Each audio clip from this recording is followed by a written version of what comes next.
went to war and back to get off Peppercale plantations. A bullet shattered his cheek and tore out his back, crawled to base until cuticles cracked, sent to military hospital to recover. In Germany, befriended an enemy who became a bedside neighbor and a lifelong correspondence, just the kind of man he was. But not a response from home. His lover kept unopened letters stashed away. She didn't want him to leave, so instead of grief, she leaves the letters sealed in a corner, like her heart tucked in a chest. Darron Cambra loved to learn. But on Peppercale plantations, goals don't stretch past the next harvest. Dreams of the hardest, because Icarus views of plantation stores and fields causes the wax to wane. Before morning light sneaks through window panes. Morning the morning again. Edmund was offered an education in town, off the plantation, but his father rejected the gesture. Couldn't let one of his sons run off and learn, fields to be turned, teenage muscles burn, and sugarcane learned to fight back with every machete had, slashing across where paper cuts could be. When Pearl Harbor was attacked, recruiters came to camp, and Edmund was one of the few that could sign more than just a text. On a German pasture, just like any other, my grandfather learned that scouts and snipers don't mix, and he was left for dead. Only him and God knew different. There is no confessional quite like the quiet foxhole.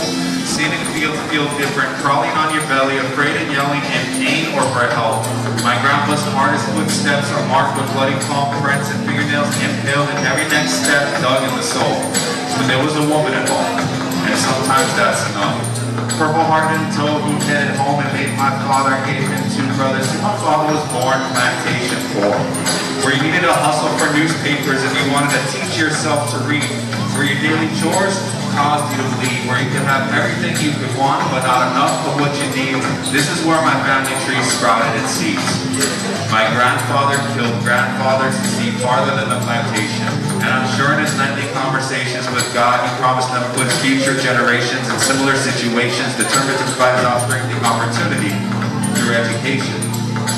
Ronald, my father, went further than island dreams, a local boy pursuing goals over an ocean, hoping to open the doors off to his dad. Being the first Cambra etched on a helo certificate was not enough. So Grandpa said, what's next? And he was deployed to UH Manoa. And after the flashes, decorative sashes, Edmund stashes that degree to be hung and displayed and said, what's next?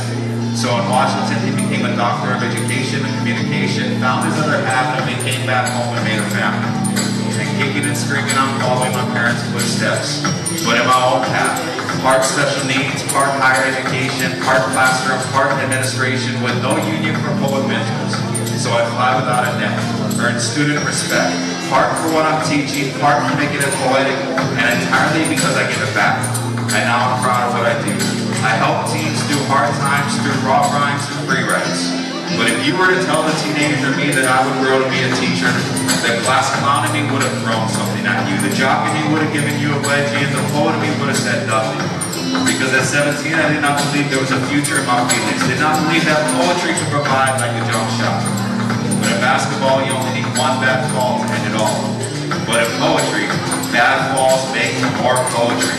So I've got a litany of potential literature.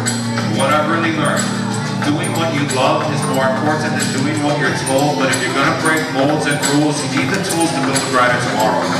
So I use poetry to reach a generation with failed education, but a passion to learn.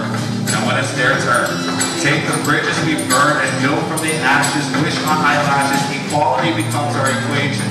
When we leave no child left behind. Stuck.